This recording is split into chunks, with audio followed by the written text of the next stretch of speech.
Assalamualaikum warahmatullahi wabarakatuh. Perkenalkan, saya atas nama Nyoman Purwantini, perwakilan dari PPL PPG Prajabatan di SD Infes 1 Kalisik. Di sini saya akan mewawancara guru kelas atau sekaligus guru pamong saya dalam mengenai lingkungan sekolah yang aman, nyaman, dan berpihak pada ekosistem pembelajaran. Mungkin pertama saya meminta Ibu. Terima kasih atas kunjungan kalian untuk berwawancara. Kebetulan ditujukan kepada saya yang menjadi guru pamong kalian, perwalian dari kelas 6A atas nama Incer Rehmani SPE. Silahkan ditanya. Baiklah Ibu, mungkin langsung saja Ibu. Iya. Kalau dari pendapatnya Ibu sendiri, bagaimana pembelajaran di kelas Ibu ajarkannya di kelas 6? Selama saya menangani kelas 6 kurang lebih dari 17 tahun, di kelas 6 itu pada dasarnya siswa itu bervariasi, berkarakteristik yang berbeda-beda. Tergantung kita melihat suasana kelas itu dengan posisi siswa dan tingkah laku siswa yang bervariasi itu, bagaimana pendekatan yang kita gunakan. Jadi pertama-tama kita itu harus mengetahui bagaimana karakteristik siswa. Jadi di sini kita ada beberapa metode yang harus kita gunakan untuk demi keamanan dan kelancaran pembelajaran. Jadi kekerasan tentu tidak ada di dalamnya. Cuma bagaimana guru itu menciptakan suasana yang nyaman, kondusif, sesuai dengan disesuaikan pada saat itu materi yang kita ajarkan. Jadi ada beberapa hal. Jadi kemampuan guru untuk mengantisipasi kenyamanan sekolah itu menciptakan suasana yang nyaman sebagus mungkin lah, sehingga pembelajaran itu bisa berjalan lancar, mereka juga bisa menerima pembelajaran itu dengan baik. Itu untuk sementara. Jadi mungkin bagaimana ya, dari banyaknya karakteristik anak ini, guru atau ibu sendiri misalkan untuk menyesuaikan dengan anak ibu ya. Nah, ya, jadi di sini saya pertama-tama kalau mau masuk kelas itu ada yang namanya penanaman konsep usia dini.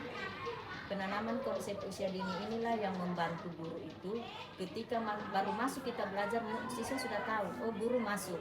Berarti kedatangan guru yang hari untuk membelajarkan itu, mereka sudah otomatis diam mendengarkan dan bertanya jawab. Tentu ini digunakan metode-metode tertentu disesuaikan dengan kondisi pada saat itu dan pembelajaran pada saat itu. Nah, itu untuk semua. Berarti di sini perannya ke metode ya? Ya, metode. Mungkin untuk pertanyaan kedua sudah terbuka tadi, jadi saya langsung saja.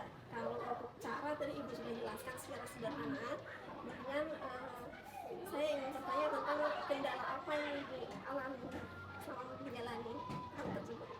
Sejauh ini saya karena mungkin sudah berpengalaman menjadi wali kelas 6, saya tidak banyak menemukan kendala di dalam penanganan kelas 6 sampai mereka selesai, karena banyak metode yang harus kita gunakan di situ. Jadi itu tergantung dari bagaimana pada saat kita materi yang kita ajarkan, misalnya matematika. Kalau matematika kita ajarkan tidak serta banyak di situ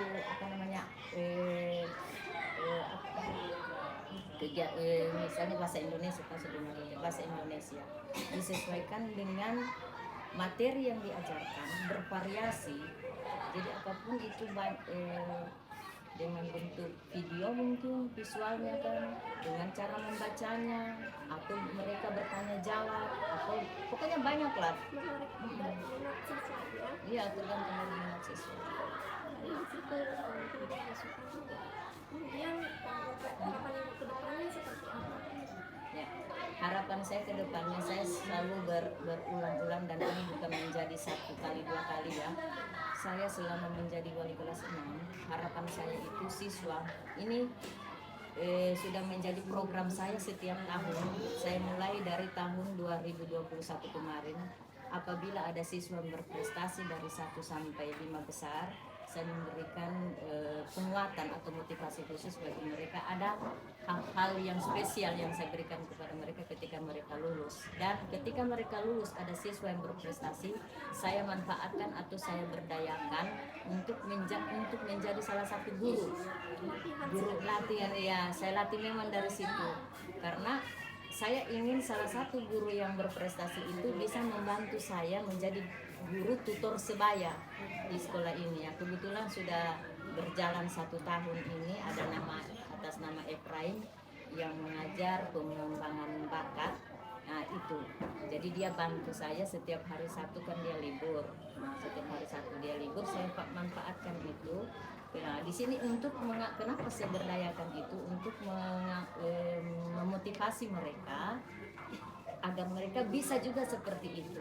Jadi tidak hanya semata-mata hanya di proses pembelajarannya, tapi bagaimana mereka berekspresi, terus mereka juga bisa ikut terjun langsung. Mungkin kalau untuk dari pengembangan ini, saya sudah dapatkan poin-poinnya kayak tadi diperlukan tutur sebaya supaya anak itu lebih mengerti. Jadi mungkin sampai di sini saya dulu. Terima kasih atas bantuannya, kerjasamanya, atas jawaban yang diberikan. Baiklah, saat ini saya sedang berada di sekolah PPR dan bersama dengan salah seorang siswa di kelas 6. Nah, saat ini saya akan mewawancarai siswa ini dengan seputar tentang lingkungan kegiatan belajar yang ada di kelas maupun di luar kelas. Saya sedang bersama siapa? Cayang Asriani. Nah, Cayang Asriani. Nah, Cayang, kayak sih mau tanya yang pertama, bagaimana menurut Cayang terkait proses pembelajaran? Baik, karena Ibu Iin menjelaskan sangat jelas. Nah, habis itu dengan Ibu Iin menjelaskan materi dengan jelas, buat Cayang itu merasa jadi seperti apa? Saya merasa lebih kayak lebih mengerti dalam pelajaran itu. Nah, lebih mengerti dalam pelajaran itu, lebih memahami ya dalam pembelajaran itu. Nah, sekarang setelah Cayang memahami materi, Cayang tahu apa yang sedang Ibu Iin sampaikan, apakah Cayang tidak mengalami kendala dalam proses pembelajaran? Tidak ada. Ketika di dalam kelas tidak mengalami hambatan ya, tidak mengalami kendala. Nah, sekarang kayak sih mau tanya, proses pembelajaran kan tidak cuma di dalam, ada juga di luar. Nah, kalau di luar bagaimana? Sama? Tidak, karena mengalami kendala dalam pelajaran PJOK. Oh, kalau PJOK mengalami kendala, apa saja kendalanya? Seperti main bola basket kan tidak ada ringnya. Jadi saya merasa kendala di situnya karena tidak bisa memainkan bola dengan nyata. Oh, jadi ketika saya tidak mampu melakukan itu secara nyata, jadi saya susah dalam memahami materi. Susah. Nah, sekarang karena itu kurang dalam materi, dalam pembelajaran PJOK, harapannya saya ke depan bagaimana? Untuk harapan saya semoga harapan ke depan itu kalau di dalam kelas sudah baik, kalau di luar kelas macet seperti PJOK, semoga ke depannya lebih ada fasilitas yang bagus seperti di bola basket. Dengan fasilitas itu memudahkan kita untuk memahami materi ya. Ya, Terima kasih. sama-sama. Assalamualaikum warahmatullahi wabarakatuh. Waalaikumsalam warahmatullahi wabarakatuh. Sebelumnya perkenalkan, saya Andi Vicky, perwakilan dari kelompok PPL SD Impres 1 Talise. Saya ingin mewawancarai Ibu selaku guru PJOK di sekolah ini mengenai lingkungan pembelajaran pada pembelajaran PJOK. Ada beberapa butir pertanyaan, langsung saja. Sebelumnya boleh saya tahu namanya Ibu siapa? Oke, perkenalkan, nama saya Devi Afrianti. Saya guru PJOK di SD Impres 1 Talise. Ibu mengajar di kelas berapa sih? Untuk sekarang saya mengajar di kelas 1 sampai kelas 6. Berarti semua siswa, semua kelas di sini PJOK Ibu yang tangani. Iya. Baik, langsung saja di pertanyaan pertama. Bagaimana pendapat Ibu tentang pembelajaran yang Ibu ajarkan? Apakah telah sesuai dengan rancangan pembelajaran yang telah Ibu rencanakan sebelumnya atau ada modifikasi di dalam? Alhamdulillah sudah sesuai dengan saya. Cuman ada beberapa hambatan seperti cuaca sekarang kan kurang mendukung, Iya. sering hujan. Terus fasilitas di sekolah kami ini alhamdulillah sudah lumayan, tapi ada beberapa yang belum lengkap. Baik, kita lanjut ke pertanyaan selanjutnya. Apakah ada kesulitan dalam pembelajaran yang menyebabkan proses pembelajaran tidak berjalan sesuai yang diharapkan? Ya, ada beberapa seperti yang saya bilang tadi, Iya. tentang cuaca, Iya. kemudian fasilitas. Ya, kalau di fasilitas itu di sekolah kami sudah lengkap, yang saya bilang tadi kan sudah lengkap, tapi masih ada beberapa fasilitas yang tidak ada, dan seperti contohnya tenis meja. Tenis meja di sekolah kami ini yang ada cuma bed dengan bolanya, tetapi mejanya tenis itu belum ada, tapi sudah dianggarkan di RKAS, cuman belum terrealisasikan. Mungkin masih ada kebutuhan yang lain yang lebih penting. Iya. Jadi ya mesti. Berarti di sini yang menjadi kendala saat proses pembelajaran itu cuaca, beberapa fasilitas yang belum terpenuhi. Iya. Tetapi fasilitas tersebut telah dianggarkan, Iya. tetapi belum terrealisasikan. Iya. Berarti masih sementara dalam Proses. proses.